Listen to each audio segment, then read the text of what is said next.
Eu sou Vitor Mendes, e não sei se você já ouviu esse nome em algum lugar, mas durante quase 30 anos, ele foi temido no submundo espiritual do norte do Brasil.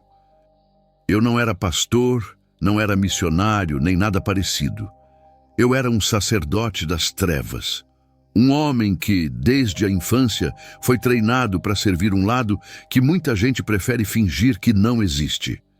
Eu vim de Belém do Pará, uma cidade linda, mas marcada por histórias de encantarias, magia negra e pactos silenciosos. E foi lá que eu fui criado, não por escolha, mas por herança.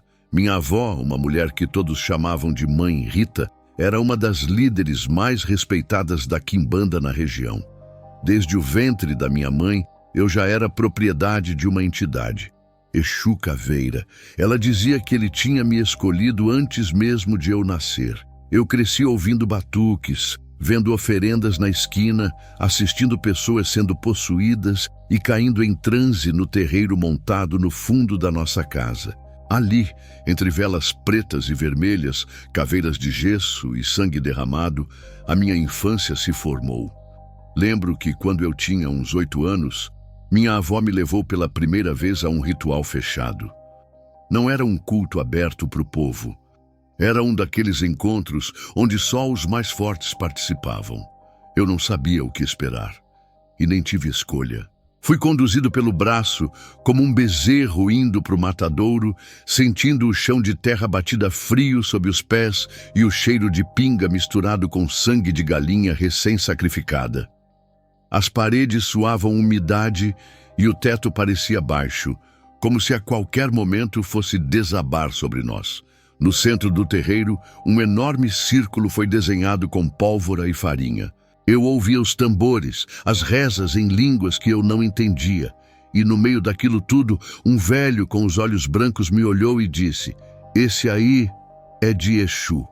Já nasceu marcado." Eu não sabia o que era estar marcado, só sabia que o medo subia pela espinha e fazia meu corpo tremer. Minha avó ria e dizia que era normal. É o corpo conhecendo o dono, ela brincava.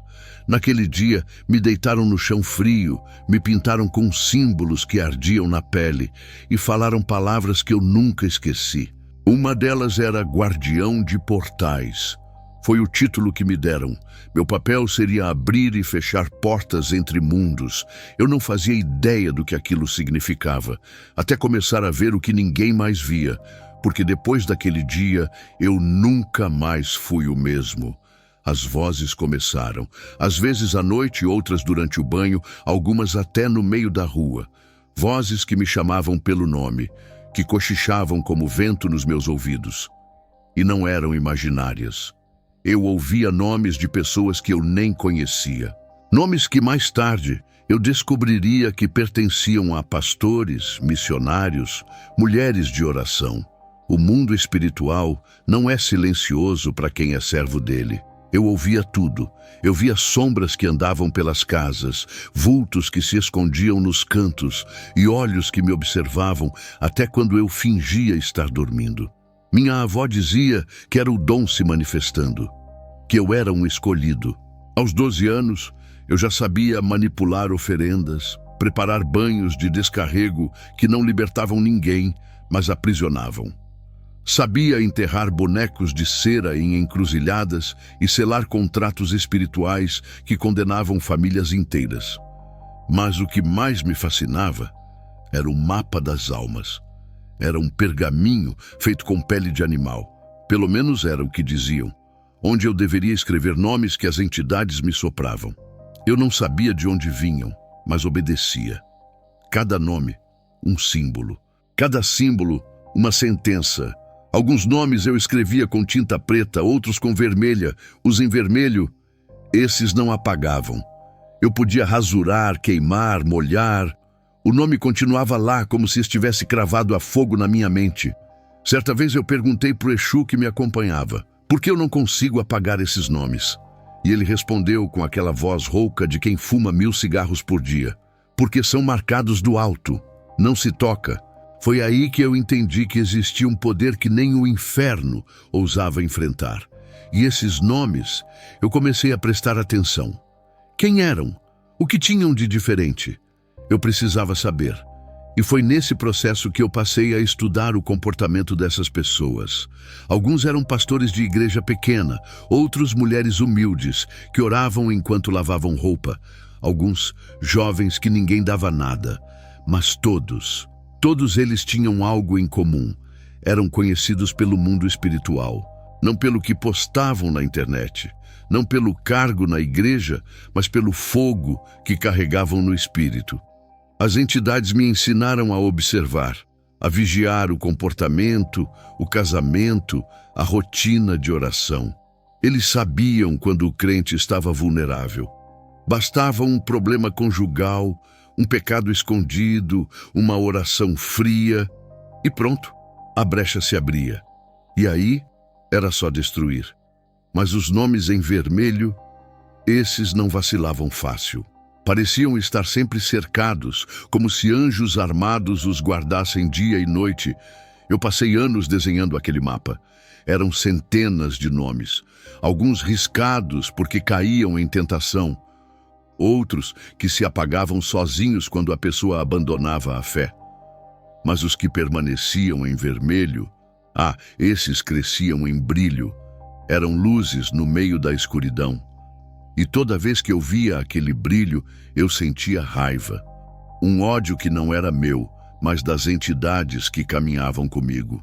Eles diziam, esse aí nos humilha toda vez que dobra o joelho. E eu pensava, como pode alguém tão simples ser tão forte? Eu precisava descobrir. Foi quando eu decidi que iria entender o que tornava essas pessoas intocáveis. E assim, minha jornada pelas trevas continuava. Mas agora com um objetivo oculto dentro de mim, descobrir o segredo dos cristãos que o diabo não toca. Eu queria saber, porque mesmo sem admitir, eu invejava aquela proteção. E no fundo, eu temia um dia ser vencido por esse poder que eu ainda não conhecia. Enquanto eu escrevia nomes, o terreiro inteiro parecia respirar comigo. As paredes respiravam, as velas oscilavam sozinhas, e às vezes eu ouvia risos ou gritos vindo de canto nenhum. Eu sabia que não estava só.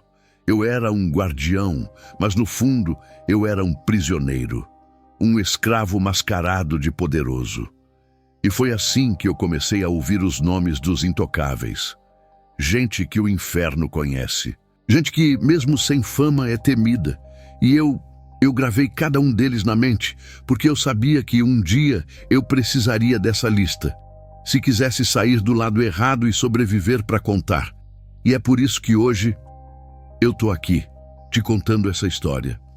Porque o inferno sabe quem você é. E se você não é conhecido lá, talvez seja porque você não representa ameaça nenhuma. E a pergunta que não saía da minha cabeça era: que tipo de cristão eu seria se um dia eu cruzasse para o lado de lá? Eu lembro como se fosse ontem, o dia em que eu realmente enxerguei o mundo espiritual pela primeira vez. Não foi numa visão, nem num sonho. Foi real. Foi o dia que me fizeram atravessar um portal que eu mesmo havia ajudado a abrir. Eu devia ter uns 14 anos e já era conhecido no meio dos terreiros como o menino que via além da carne. E naquela noite, quando as velas foram acesas, o tambor começou a tocar de forma cadenciada e o chão de terra batida tremeu. Eu soube que algo diferente estava para acontecer. O cheiro era de sangue fresco e pinga envelhecida. A fumaça do charuto formava figuras que dançavam no ar, como se rissem de mim. Eu suava frio, mas não por medo. Era o corpo avisando que o que eu estava prestes a ver não era para qualquer um. O velho que comandava o ritual, seu Arlindo, sussurrou no meu ouvido: hoje você vai conhecer o território e de lá vai voltar sabendo quem manda aqui. A entidade baixou no corpo dele com tanta violência que os olhos reviraram na hora. A voz não era mais a mesma. Era grossa, cortante, como navalha na alma. Ele me pegou pelo braço com força suficiente para deixar marca e disse: abre o olho, guardião. Hoje você vai ver o que há por trás da cortina. E quando ele falou isso, uma rajada de vento apagou metade das velas. O calor virou frio, um frio cortante que parecia vir de dentro de mim.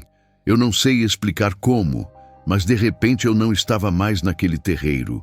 Meus olhos continuavam abertos, mas era como se eu tivesse sido puxado para dentro de uma dimensão paralela. Tudo era escuro, mas havia clarões, como relâmpagos, que revelavam formas.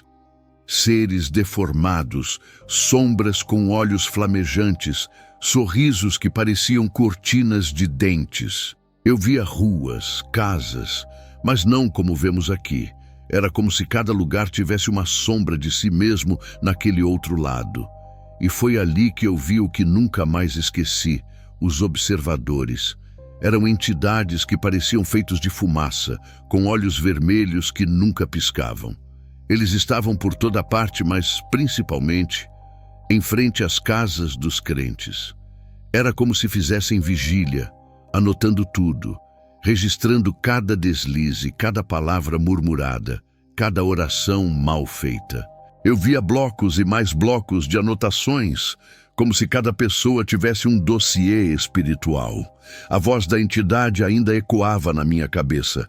Aqui, menino, a gente estuda os que se dizem de Deus. A gente sabe quem é fogo e quem é fumaça. Eu tremia, porque eu via nomes surgirem no ar, como letras incandescentes que desapareciam rápido. Nomes de pessoas que eu jamais tinha ouvido falar, mas que lá eram conhecidos. E pior, alguns desses nomes faziam os observadores recuarem. Era como se um escudo de luz se formasse ao redor desses. E então veio o que eu chamaria de o primeiro choque espiritual. Os nomes em vermelho. Eu vi um livro enorme, como um tomo de pedra, onde alguns nomes apareciam escritos em letras vermelhas flamejantes. A entidade que me guiava apontou com desprezo e disse: "Esses aí, nem tenta, são marcados pelo sangue do Cordeiro. Esses são problema para nós." Eu perguntei: "Mas por que não podemos tocá-los?" E o espírito riu, um riso seco, doído, porque eles têm cobertura, têm um acordo maior do que os nossos pactos. Eles vivem no altar. E quem vive no altar, morre com o altar queimando. Eu não entendi completamente aquilo na época, mas essas palavras ficaram gravadas.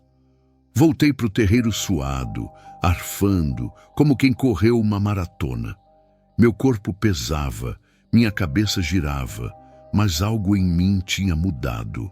Eu tinha visto o que havia por trás da cortina. E dali em diante, cada nome que me sopravam nas sessões, eu escrevia no mapa das almas com um cuidado quase religioso. Eu sabia quem era fraco e quem era impraticável de se atingir. E o curioso era isso. Nem sempre os fortes eram os famosos. Eu via nomes de gente que nunca subiu num púlpito, que mal sabia ler a Bíblia. Mas a entidade sempre dizia: "Esse aí tem altar aceso. Não chega perto." Era como se o mundo espiritual funcionasse por códigos que só quem vive em profundidade entende. Passei a observar as rotinas. Os observadores relatavam que a maioria dos crentes vivia de aparência. Oravam em público, jejuavam em campanhas, mas em casa. Televisão ligada em pornografia, discussões com o cônjuge, desonestidade no trabalho. Cada deslize era uma porta. E era por essas portas que as entidades passavam sem pedir licença. Mas os marcados, esses eram diferentes. Não era que não erravam, mas quando caíam se levantavam rápido, quando pecavam se quebrantavam. Tinham um coração contrito, uma busca genuína. E isso blindava eles de um jeito que até hoje eu não sei explicar totalmente. Eu lembro de um caso em específico. O nome era Marta, uma senhora do interior do Amapá. Simples, cuidava dos netos, vendia tapioca na feira. O nome dela foi citado numa sessão porque alguém quis prejudicá-la. Mas a vela que carregava o nome dela simplesmente explodiu. O pavio voou no ar e apagou o ambiente. A entidade incorporada sussurrou: "Não, ela canta hinos enquanto cozinha, ela ora até sonhando. Não dá para tocar." Esses detalhes me fascinavam. Como alguém tão comum podia ser tão letal espiritualmente? Eu queria entender. Eu queria saber o segredo. Então comecei a tentar me aproximar dessas pessoas, mesmo sem que elas soubessem. Ia aos cultos disfarçado, observava de longe. E quanto mais eu observava, mais eu percebia que não era sobre o que elas falavam, era sobre o que elas carregavam. Os olhos delas brilhavam diferente, a presença era outra. O ambiente mudava quando elas chegavam. Parecia que até o ar ficava pesado para as entidades que me acompanhavam. Eu senti isso na pele. Era como se meu próprio corpo soubesse: aqui você não tem poder. E assim eu aprendi. O inferno não respeita rótulo, nem título, nem fama. O inferno respeita postura, essência, presença real. Eu vi o mundo espiritual escancarado. E te garanto, não existe anonimato lá. Ou você é temido, ou você é ignorado. E ser ignorado é o primeiro passo para ser destruído. Eu continuei criando o mapa das almas. A cada nome que eu riscava, um novo surgia. E quanto mais nomes em vermelho apareciam, mais eu percebia que o meu lado não era o lado vencedor. Mas essa é outra parte da história. Por ora, o que eu precisava era continuar ouvindo, registrando, observando. Porque eu sabia, um dia eu ia querer sair desse lado. E para isso, eu precisava saber quem já tinha vencido o inferno com a vida, e não com palavras. Eu continuei alimentando o mapa das almas por anos, anotando nomes que o próprio mundo espiritual me entregava. Alguns eu riscava fácil, bastava um pecado escondido, uma oração fria, um casamento em crise, e pronto. O brilho apagava. Mas tinha um tipo de nome que não só não apagava, como ficava mais vermelho e mais incandescente cada vez que eu tentava tocar. Esses eram os que as entidades chamavam de os santificados em segredo. Eu nunca vou esquecer da primeira que conheci, mesmo sem ela saber que estava sendo observada. O nome dela era Celina, uma senhora do interior do Maranhão, magrinha, baixa, com os cabelos sempre presos num coque simples. Ela não tinha cargo na igreja, não pregava, não aparecia em vídeos, vendia pão caseiro na feira e cuidava dos netos. Só isso. Mas o nome dela era um incêndio no mundo espiritual. Eu lembro que quando esse nome surgiu na minha mente, eu estava num ritual. O cliente queria destruir a vida de um pastor da cidade dela, e o nome dela surgiu como um bloqueio. Anotei, pensando que era só mais uma coadjuvante. Quando desenhei o símbolo dela no pergaminho, a vela que estava acesa ao lado explodiu. O pavio pulou para fora e queimou a minha mão. Eu larguei o pergaminho no chão e a entidade que estava ali gritou: "Não, não mexe com essa, ela fede a santidade." Eu confesso que ri na hora. Que frase era aquela? Como assim alguém fedendo a santidade? Mas o riso durou pouco. Na mesma noite, enquanto eu dormia, eu a vi em sonho. Ela estava ajoelhada ao lado de uma cama simples, com um ventilador velho rangendo no teto, e ela orava. Mas não orava alto, nem usava palavras difíceis. Ela só dizia: "Me guarda, Senhor. Não me deixa te envergonhar. Mesmo sem ninguém ver, me sustenta." Acordei suando. E pior, o cheiro que ficou no ambiente era o mesmo do terreiro, mas não era cheiro de charuto ou sangue. Era cheiro de óleo queimando, algo que eu nunca tinha sentido antes. Fiquei perturbado, então decidi ver de perto. Peguei um ônibus e fui até a cidadezinha onde ela morava.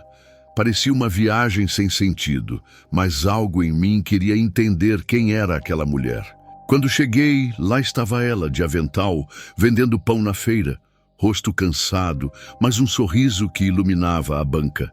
Eu a observei de longe, e mesmo sem me ver, ela parou do nada, fechou os olhos e começou a murmurar um hino antigo. A feira inteira seguiu normal, mas eu ouvi como se cada palavra dela fosse um trovão na minha cabeça. Eu precisei sair dali. A cabeça latejava, o ouvido zumbia. No mundo espiritual, a presença dela era um muro invisível. A entidade que me acompanhava sussurrou no meu ouvido. Ela canta até dormindo, ela ora enquanto costura, o altar dela nunca apaga. E foi aí que eu entendi. A santidade real não era sobre falar bonito, nem pregar em grandes púlpitos. Era sobre viver aquilo no secreto. Ela não precisava de plateia, porque o público dela era o céu. Voltei para Belém com aquela imagem gravada na mente. E toda vez que o nome dela surgia, as entidades se calavam. Elas diziam, ela não tem brecha. E onde não há brecha, não há entrada. Isso me atormentava, porque quantos crentes famosos eu via cair fácil. Bastava uma tentação, um adultério escondido, uma vaidade alimentada, e pronto, o brilho se apagava. Mas Dona Celina, ela permanecia. Eu quis entender mais. Voltei outras vezes à cidade dela, sempre disfarçado. E em uma noite, passei perto da casa dela. Luz apagada, casa simples. Mas eu ouvi a voz dela, baixa, mas firme. Pai, não deixa o meu coração te trair. Mesmo no silêncio, esteja comigo. Eu gelei, porque eu via, no mundo espiritual, labaredas saindo daquela casa. O ambiente ao redor parecia repelir as sombras. Nenhuma entidade se aproximava, e eu aprendi ali que a santidade em segredo é como um incenso que sobe para o céu e sufoca o inferno. Não importa se ninguém aplaude, o que importa é que o céu reconhece. A partir dali, todo nome que eu recebia, eu já queria saber, esse vive de aparência ou vive de altar? E quase sempre os de aparência caíam logo, mas os de altar, esses se mantinham. E não era porque não pecavam, era porque tinham um coração que não suportava viver sujo. Eles se limpavam rápido, e isso o inferno respeita. Teve um momento que eu questionei a entidade. Como pode uma mulher tão simples ser tão forte? E ouvi, porque o altar dela não precisa de câmeras, precisa de constância, e isso a gente não quebra. Eu fiquei mudo, porque entendi que diante de um altar que queima todos os dias, o inferno não consegue soprar vento suficiente para apagar. E desde então, toda vez que eu ouvia alguém falando de santidade, eu lembrava da Celina.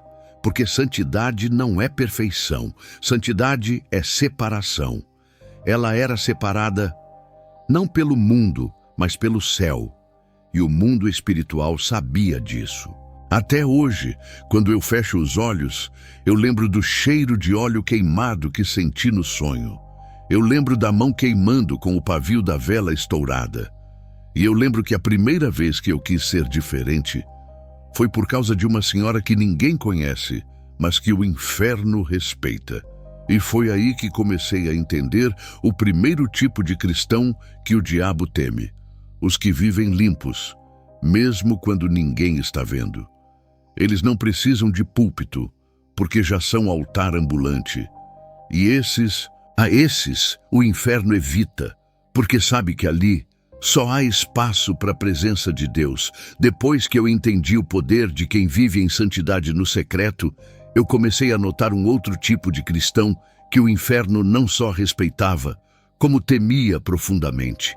Era um tipo raro, mas devastador. Eram os intercessores estratégicos. Esses não oravam por costume, não oravam por liturgia. Eles oravam como quem segura uma metralhadora no meio do campo de batalha. E eu vi isso com meus próprios olhos, ou melhor, no mundo espiritual. Eu me lembro do pastor Paulo Roberto, um homem simples de Macapá. Igreja pequena, chão de cimento, ventiladores barulhentos e bancos de madeira que rangiam a cada movimento. Não era famoso, não tinha redes sociais, mas o nome dele, toda vez que surgia em alguma tentativa de ataque, o ambiente no terreiro mudava.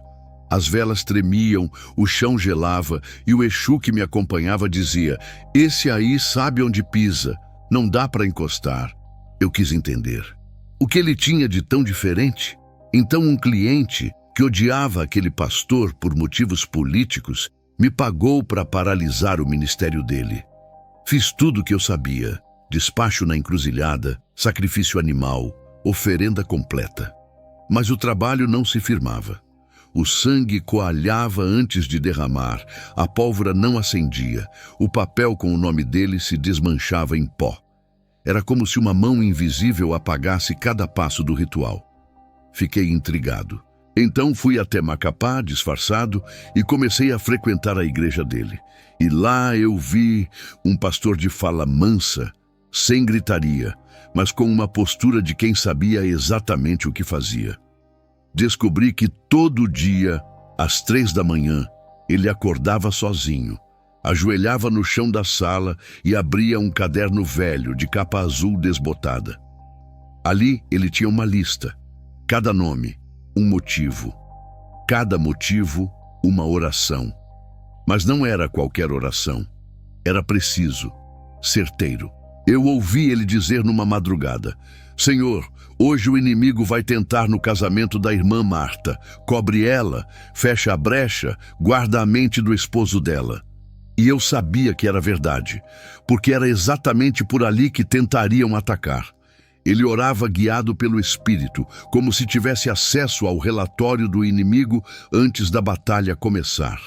No mundo espiritual, cada palavra que ele soltava era uma flecha. E não era flecha torta, era certeira no alvo. Eu via as entidades que tentavam avançar contra a igreja dele sendo barradas por muralhas invisíveis que se erguiam conforme ele orava. E o mais estranho, ele não gritava, ele sussurrava, e o mundo espiritual gritava de dor. Teve uma madrugada que eu tentei fazer um trabalho espiritual contra ele dentro do meu próprio quarto. Montei um pequeno altar com velas e símbolos. Quando comecei a entoar os cânticos proibidos, o ambiente gelou, mas não era o frio habitual. Era um frio que vinha de dentro, que me fazia tremer como se algo maior estivesse me observando. De repente, a vela se apagou sozinha. O chão do meu quarto tremeu, e eu ouvi no meu ouvido uma voz rouca e nervosa.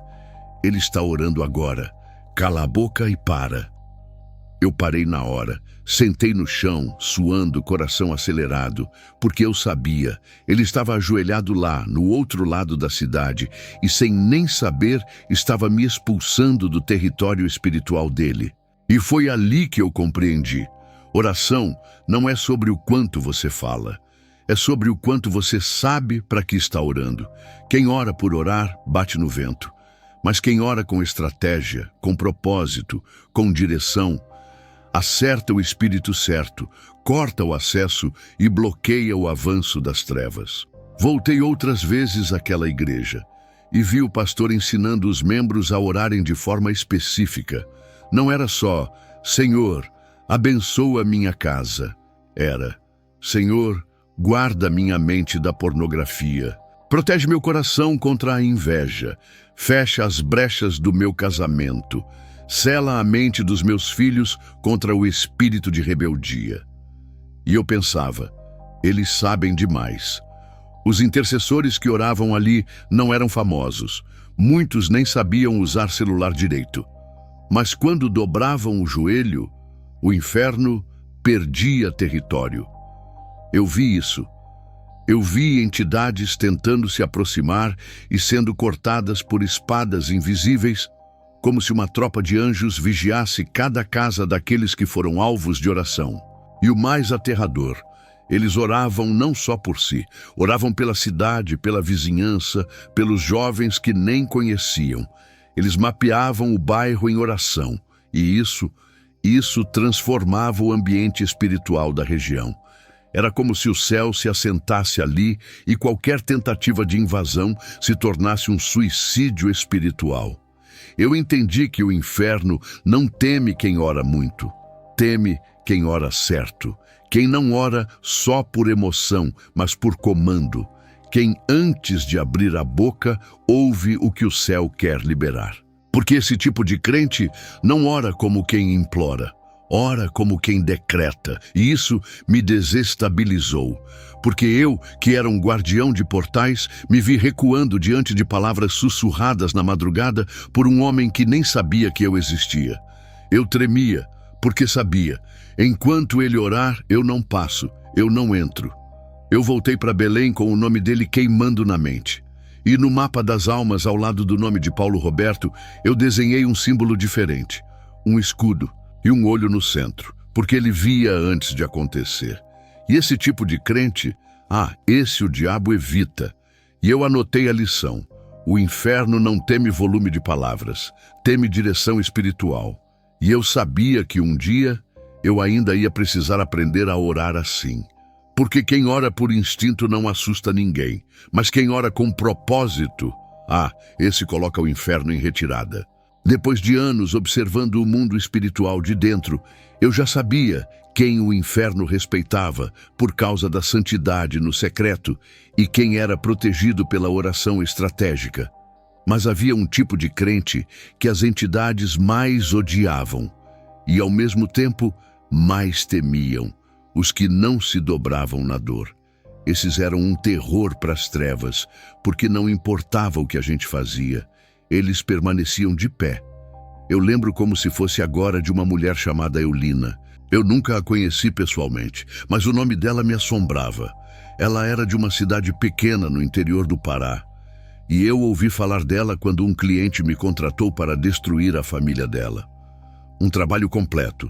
Doença, miséria e separação. Fizemos o ritual, eu e mais 2 sacerdotes das trevas. Tudo pronto, tudo preparado. Mas nada acontecia. O cliente voltou dias depois, furioso, dizendo que o marido dela tinha morrido num acidente, mas que, ao invés dela se revoltar, ela foi para o velório cantando um hino que dizia: Deus me deu, Deus tomou, bendito seja o nome do Senhor. Eu fiquei em choque, porque eu sabia que esse hino não era só música, era um decreto no mundo espiritual. Era uma sentença que bloqueava qualquer avanço do inferno.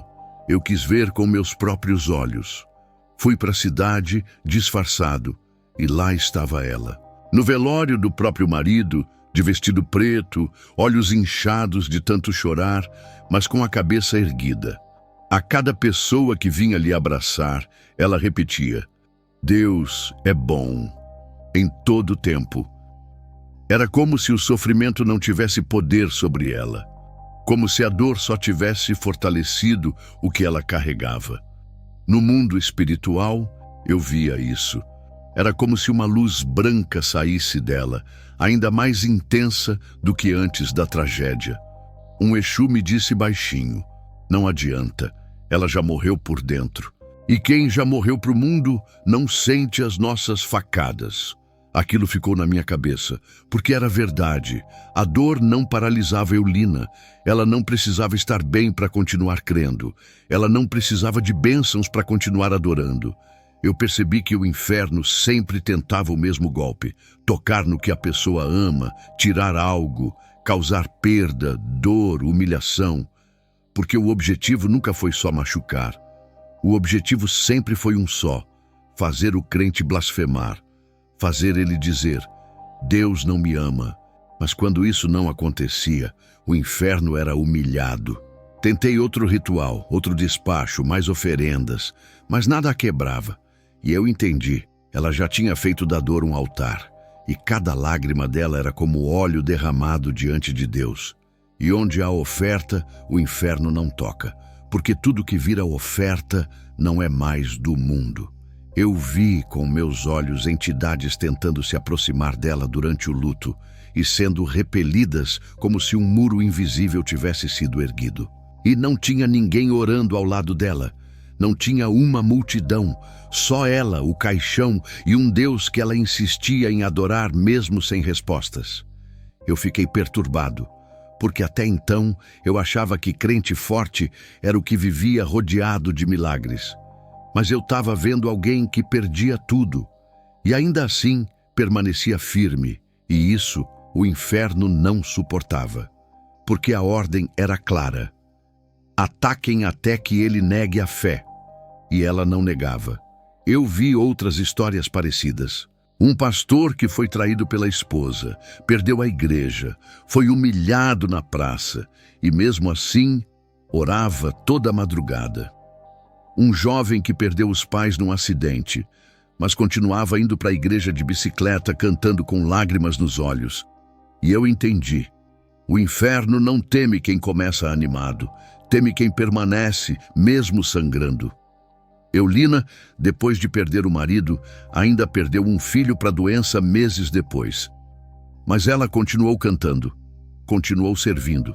E eu lembro que numa sessão, uma entidade furiosa gritou: "Parem, não adianta mais, ela já morreu, só resta o espírito, e esse não é nosso."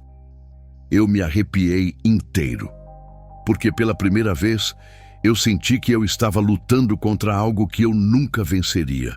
Foi aí que me veio à cabeça o nome de Jó. Mesmo eu não sendo crente, eu conhecia a história. Um homem que perdeu tudo foi atacado no corpo, na alma, no espírito, mas não negou a Deus, e o inferno foi envergonhado.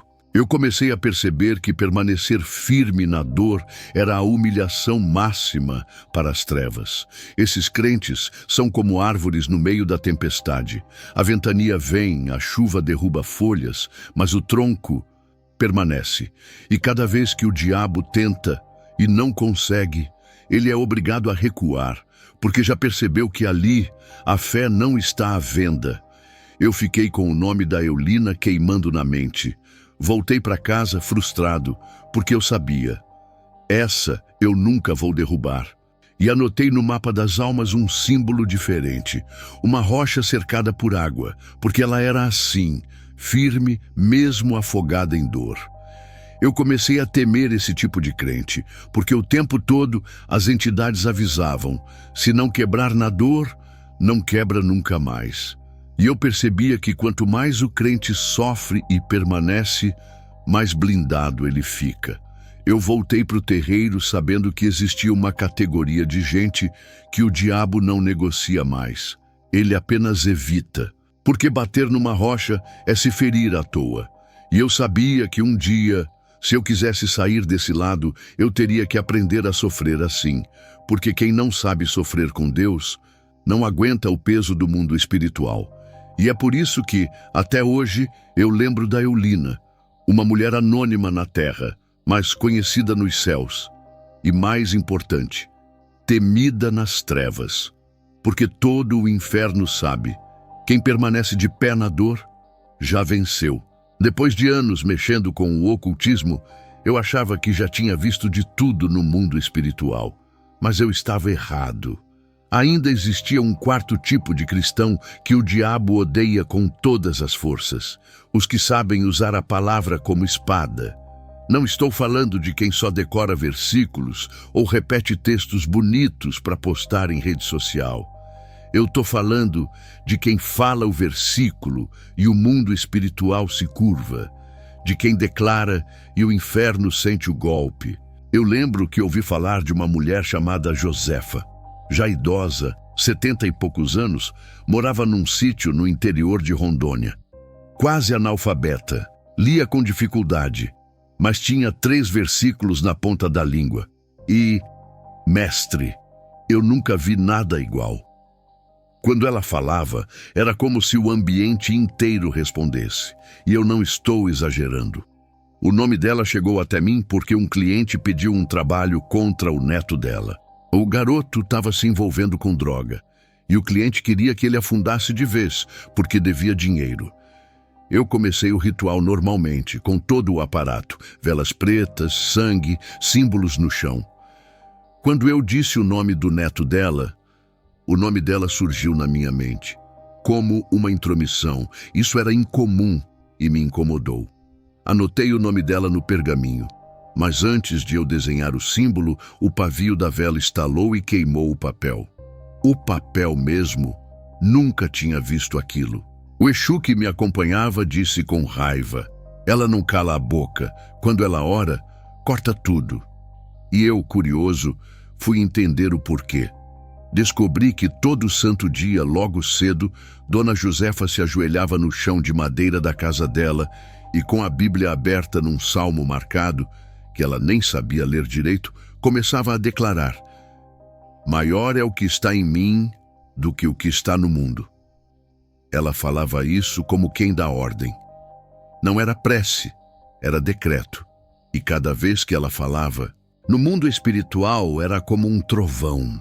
Eu consegui observar isso em projeção espiritual, uma técnica que a gente usava para ver além.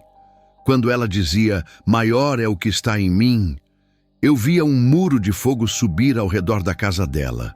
As entidades recuavam, algumas até sumiam como se evaporassem. Era aterrador.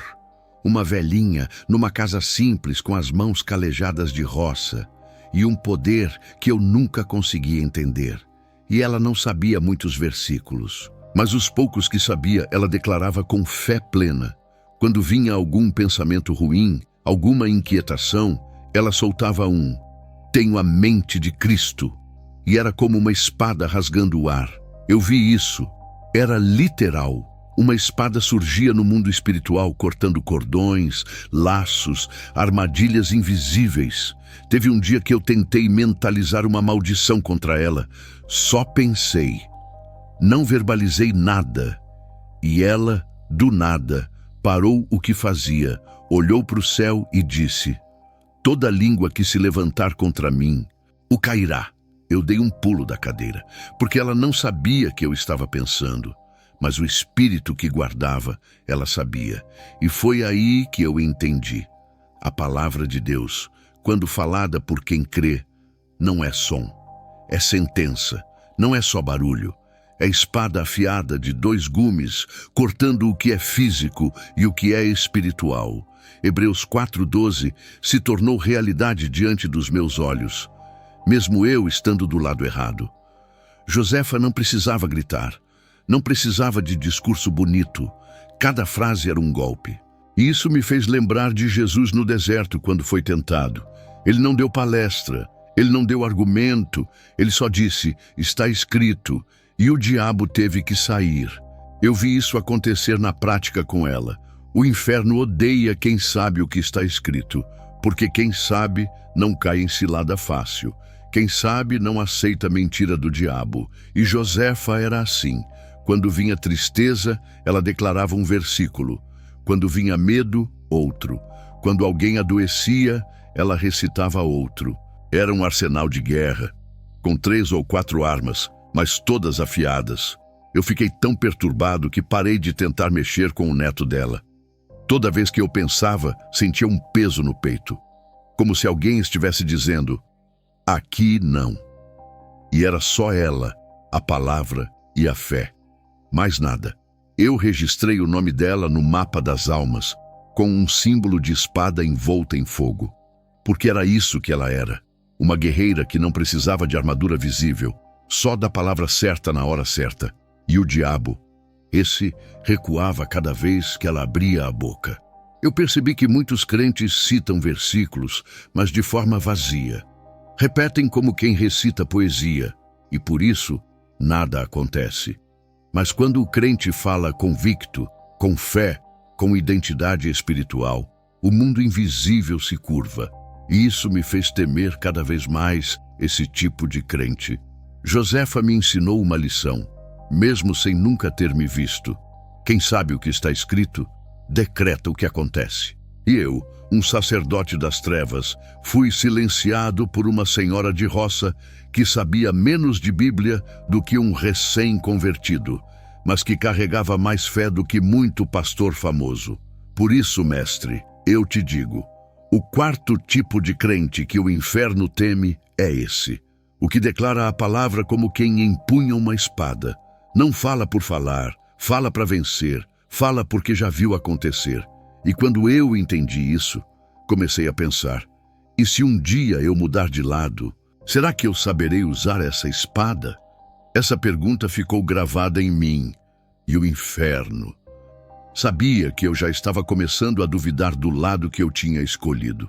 Depois de anos anotando nomes, desenhando símbolos, observando padrões e vendo o que funcionava e o que falhava no mundo espiritual, eu comecei a perceber uma coisa.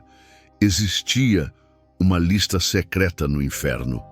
Uma lista que nenhuma entidade ousava tocar, mas que todas conheciam. Era como um catálogo dos intocáveis. Gente que não aparecia na mídia, mas que fazia os rituais estremecerem só pelo nome. Essa lista não era visível, nem escrita com caneta ou fogo. Ela era espiritual. Um registro no plano das trevas de nomes que, ao serem citados, causavam efeitos imediatos. Os médiuns vomitavam, as velas se apagavam, os papéis com os nomes se desintegravam, e os exus, que sempre zombavam dos crentes, ficavam em silêncio. Não era comum, era temido. Eu lembro exatamente do primeiro nome que vi causar esse tipo de reação. Uma missionária chamada Lídia, da zona norte do Recife. Eu nunca tinha ouvido falar dela na vida. Não era famosa, não pregava em conferência, não tinha nem celular, pelo que me disseram. Mas o nome dela, quando apareceu no meio de um trabalho que envolvia uma denúncia falsa contra a igreja onde ela congregava, fez algo que nunca mais esqueci. O médium, que estava possuído e que normalmente ria de tudo, vomitou sangue. Literalmente, caiu no chão se contorcendo, gritando: "Tirem o nome dela daqui! Ela está cercada por fogo!" Todos no terreiro pararam. Um silêncio pesado tomou conta. Um cheiro forte de óleo começou a surgir no ar. Do nada. Não havia sido usado óleo algum naquele ritual, mas o cheiro invadiu o ambiente como um aviso. Eu tentei escrever o nome dela de novo. Peguei um papel novo, um punhal ritualístico e comecei o traçado. O papel pegou fogo sozinho. Nem encostei vela. E mais estranho ainda, o fogo não queimava como o comum. Era azul, uma chama azulada que consumia devagar, mas com autoridade. Eu gelei. Aquilo nunca tinha acontecido comigo. Perguntei à entidade incorporada por que aquilo estava acontecendo. E ela, tremendo, com a voz mais fina que já ouvi de um exu, disse: "Ela não ora. Ela vive em oração.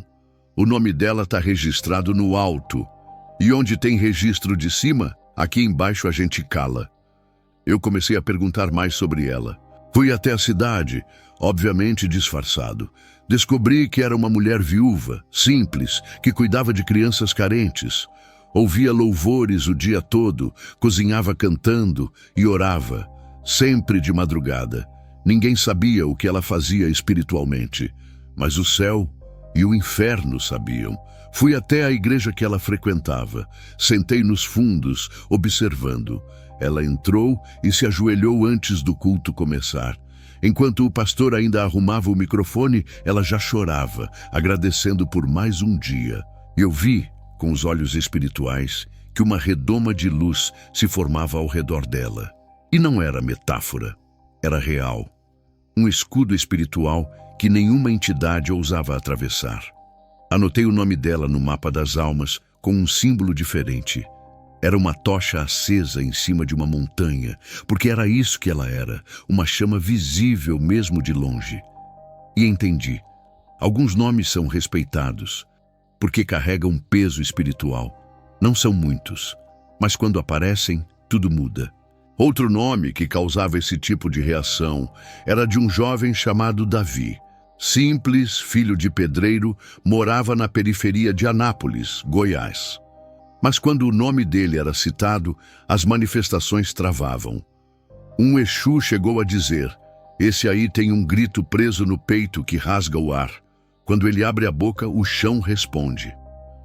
Eu fui atrás dele e descobri que toda madrugada ele saía com um fone no ouvido, ouvindo a Bíblia em áudio e orando baixinho pelas ruas vazias do bairro. E aquilo foi me quebrando por dentro, porque eu percebi que não era sobre idade, nem tempo de igreja, nem quem impôs as mãos. Era sobre intimidade, constância, verdade. O mundo espiritual conhece quem vive de verdade. e ri de quem vive de aparência. Em uma outra ocasião, o nome de uma criança apareceu. Isso mesmo, uma menina chamada Helena, de apenas 9 anos, no interior do Espírito Santo. A avó dela orava constantemente por ela.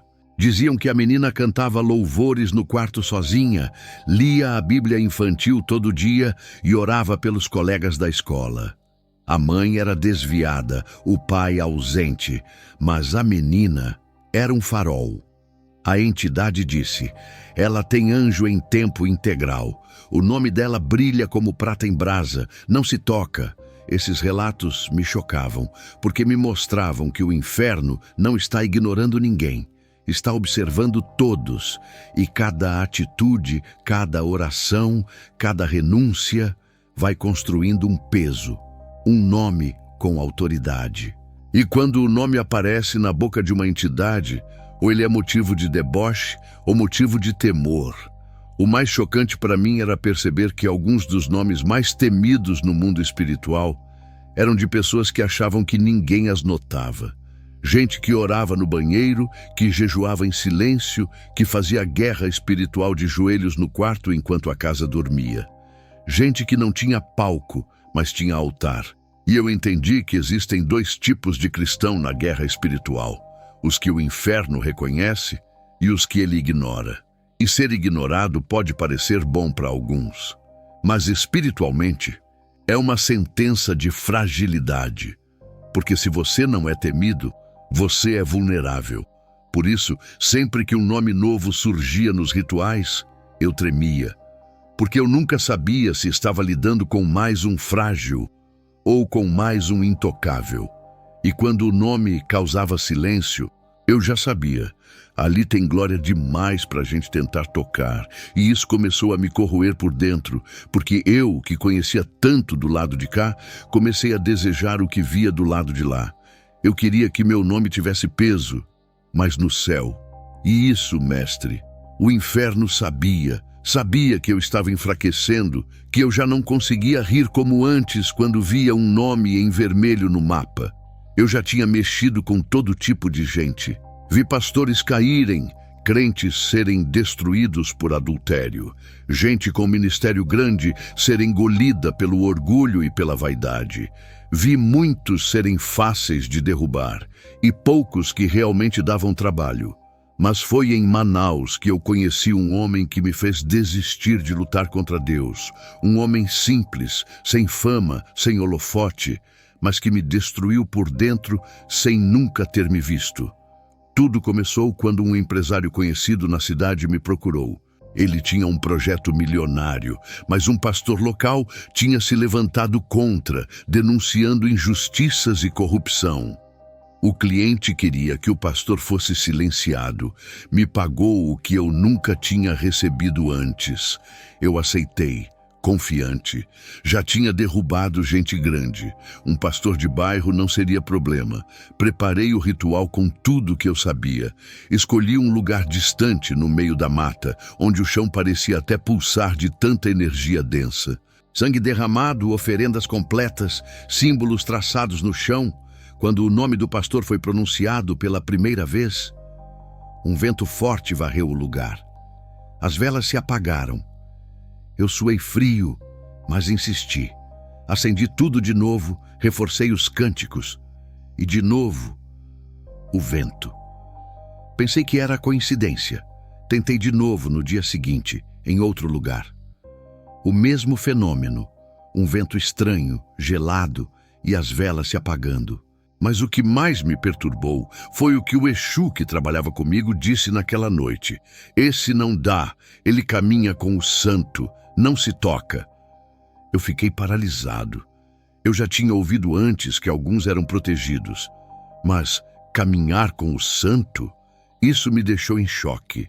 O que significava isso? Que tipo de vida aquele pastor levava que o inferno inteiro sabia que ele não podia ser tocado? Não satisfeito, fui para a cidade. Fui disfarçado, sentei no fundo da igreja dele. Um lugar simples, poucas pessoas, bancos de madeira, iluminação fraca. Mas quando ele subiu no altar, eu senti. O ambiente ficou pesado para mim. As entidades que normalmente me acompanhavam simplesmente sumiram. Eu olhava para os cantos escuros do templo e não via nada. Era como se uma presença invisível tivesse limpado tudo. E o pastor não gritava, não fazia show. Ele só abria a Bíblia e começava a ensinar, mas com uma autoridade que parecia que cada palavra era um golpe no meu espírito. Eu suei, fiquei zonzo. Tive que sair antes do culto acabar. Mas antes de sair ouvi ele dizer: "O Senhor conhece aqueles que são dele, e o inimigo sabe quem não pode tocar." Era como se ele tivesse falado diretamente para mim. Voltei para o lugar onde dormia e tentei um último ritual. Mas dessa vez eu não vi nada, nem vento nem vela apagando. Só um silêncio pesado, sufocante. Então uma visão. Eu vi o pastor ajoelhado, orando às 4 da manhã, sozinho na sala da casa dele, com a testa encostada no chão e lágrimas caindo. E ele só dizia: "Senhor, me esconde debaixo das tuas asas. Não me deixa cair em tentação. Me guarda invisível ao inimigo." Ali eu quebrei, eu chorei. Eu, um guardião de portais, um sacerdote das trevas, chorando no chão, sozinho. Porque eu entendi que nada que eu conhecia, nenhum pacto, nenhum Exu, nenhum feitiço, era capaz de atravessar o que aquele homem carregava. Eu estava lutando contra o próprio Deus e estava perdendo feio. Parei todos os rituais, cancelei o trabalho com o cliente, inventei desculpas, mas dentro de mim, algo tinha sido ativado. Um questionamento que eu não conseguia calar. Que força é essa que guarda um homem simples assim? E eu sabia a resposta, mas não queria admitir. Dias depois, ainda perturbado, eu sonhei com o pastor de novo. No sonho, ele orava, e uma luz descia sobre ele, formando uma armadura invisível. E eu ouvia uma voz forte que dizia: "Quem anda comigo, ninguém toca." Acordei aos prantos, me sentindo pequeno, sujo, frágil. Foi a primeira vez que eu quis mudar de lado, porque ali eu entendi que não importava quanto sangue eu derramasse, quantos pactos eu renovasse, eu nunca teria a paz, a proteção, o respeito espiritual que aquele pastor tinha. Eu era respeitado no terreiro, mas era um escravo nas mãos das trevas. E ele era livre, mesmo sem ter nada aos olhos humanos. Anotei o nome dele no mapa das almas, mas dessa vez não com o intuito de atacar. Eu escrevi porque eu queria lembrar. Porque um dia eu sabia eu ia precisar pedir ajuda para um homem como aquele, um homem que caminhava com o santo. E o inferno soube naquele dia que eu tinha enfraquecido, que minha fé nas trevas estava ruindo. Porque eu não consegui mais fazer nada contra aquele pastor, nem contra ninguém parecido. Eu comecei a ter medo de continuar, porque eu sabia que quanto mais eu tocava em servos de Deus, mais próximo eu estava de ser consumido por um fogo que eu não conhecia, mas que já começava a me queimar por dentro. Essa foi a primeira grande rachadura na minha alma. A primeira vez que o lado de lá começou a me perder.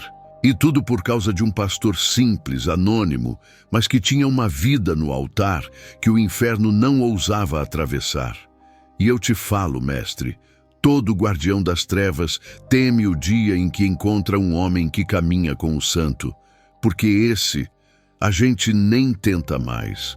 Depois de tudo o que eu vivi, depois de tantos nomes riscados e fracassos contra esses crentes intocáveis, eu aprendi uma verdade que eu nunca mais esqueci. A verdadeira autoridade espiritual não se mostra, se carrega. Eu vi isso inúmeras vezes, porque no mundo espiritual não adianta falar bonito, gritar, ter fama, vestir roupa de crente, se o céu não te reconhece e o inferno não te respeita. Essa verdade ficou ainda mais clara para mim em um ritual que quase me matou. Estávamos em um trabalho pesado, tentando destruir um ministério inteiro. E no meio do ritual, o nome de um pastor foi mencionado. Eu nunca tinha ouvido falar dele. Mas assim que o nome saiu da boca do médium possuído, uma coisa estranha aconteceu.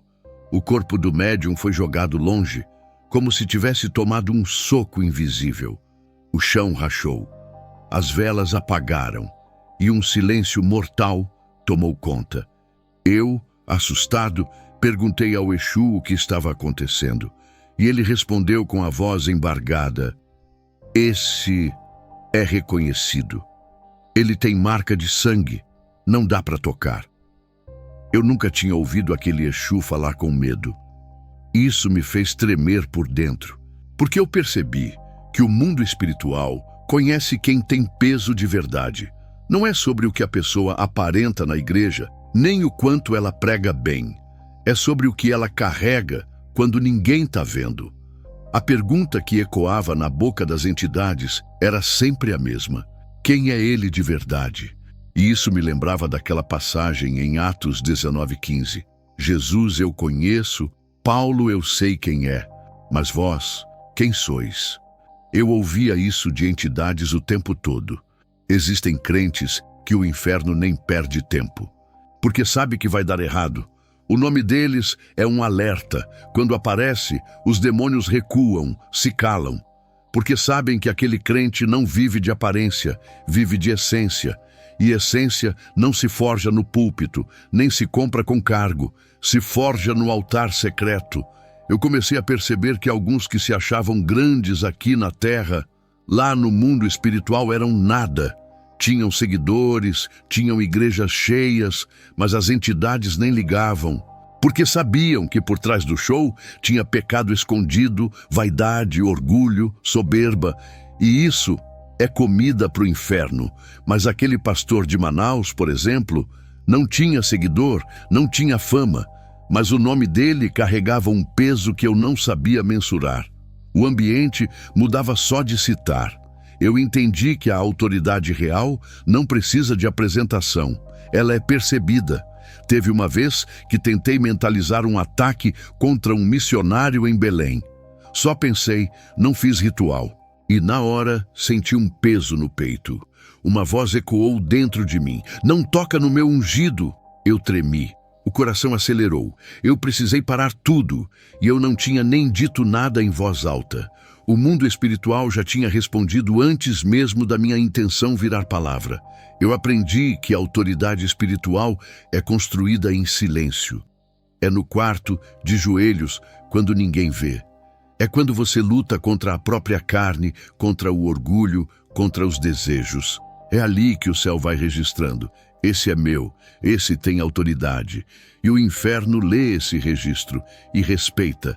O problema é que muitos acham que autoridade é ter igreja grande, microfone, popularidade, e se enganam, porque tem muita igreja grande que o inferno nem liga.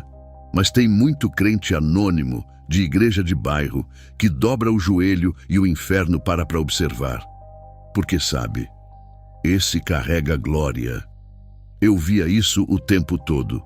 As entidades se preparavam para atacar, mas quando o nome certo aparecia, era como se um escudo surgisse do nada. Um campo de força invisível, impenetrável. E ninguém conseguia atravessar. Não era magia, era presença de Deus. E o mais incrível, esses crentes nem sabiam que estavam sendo alvos. Eles só viviam, só oravam, só jejuavam, só mantinham o altar queimando.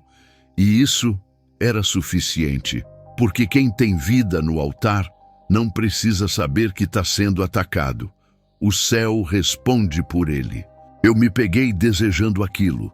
Eu, um guardião de portais, temendo crentes anônimos que tinham um peso que eu nunca ia alcançar enquanto estivesse do lado errado. E eu sabia que as entidades também percebiam meu enfraquecimento, porque eu já não zombava como antes. Eu já admirava esses crentes em silêncio. Aprendi que a presença de Deus na vida de alguém não precisa de barulho. Ela impõe respeito no silêncio. Eu vi médium mudo diante de crente que nem sabia falar direito, porque o espírito que carregava era maior que qualquer palavra bonita. E foi isso que me convenceu de que não adianta ter poder nas trevas, não adianta ser temido pelos homens. Se o céu não te conhece, você não vale nada. O inferno só respeita quem o céu já reconheceu. Eu escrevi isso num caderno, para nunca esquecer. A autoridade que se grita é vazia. A autoridade que se carrega, o inferno reconhece no olhar. E o olhar desses crentes, esse eu nunca consegui encarar. Porque quem carrega o céu nos olhos, faz o inferno abaixar a cabeça. E você que está ouvindo minha história, se pergunte, quando o seu nome ecoa no mundo espiritual, o que acontece? Tem respeito ou tem deboche? Porque o céu conhece, o inferno também. A dúvida é, quem é você de verdade? E eu já tinha decidido. Eu não queria mais ser respeitado no terreiro. Eu queria ser conhecido no céu. Mas esse processo eu conto no próximo momento da minha história. Agora que você ouviu tudo isso que eu vivi, eu te faço uma pergunta direta. Quando o seu nome é citado no mundo espiritual, o que acontece? Será que o inferno respeita? Ou será que dá risada? Será que o céu reconhece quem você é? Ou você é só mais um na multidão dos que carregam uma Bíblia, mas vivem de fachada? Essa pergunta me consumia, mestre, porque eu sabia que meu nome era respeitado no terreiro. Os espíritos sabiam quem era Victor, o guardião de portais. Mas e no céu? O céu não sabia quem eu era. E isso era um grito dentro de mim. Eu não queria ser lembrado pelo inferno, eu queria ser registrado no céu.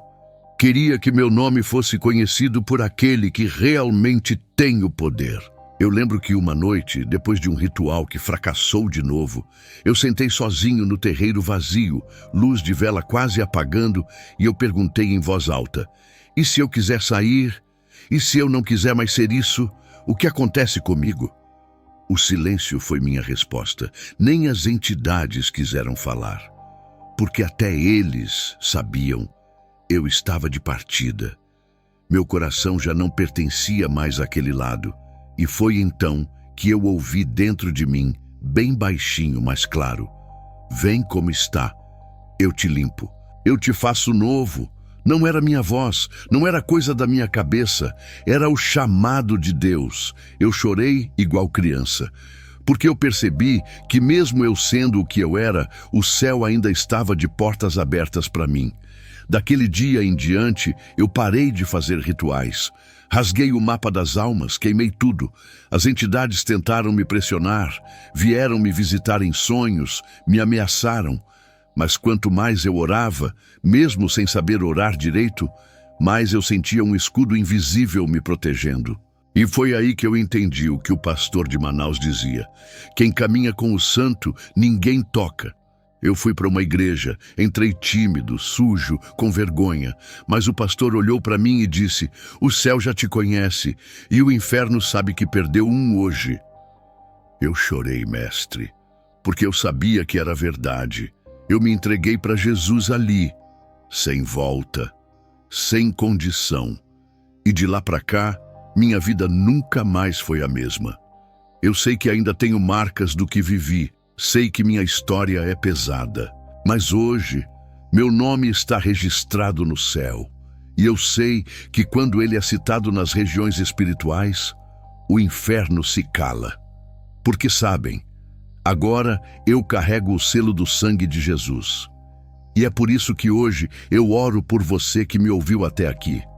Porque talvez você esteja vivendo um cristianismo de aparência, indo para a igreja, mas vazio, sabendo falar bonito, mas frágil por dentro. Eu te digo, o céu não respeita a aparência. O inferno não teme maquiagem espiritual. O que move o mundo invisível é a essência. Por isso, eu quero te convidar a orar comigo agora. Mas não é oração de pedir bênção, não. É oração de confronto, de posicionamento. Porque a partir de hoje, o seu nome precisa ser respeitado no inferno e celebrado no céu. Então feche os olhos aí, se puder, e repita comigo.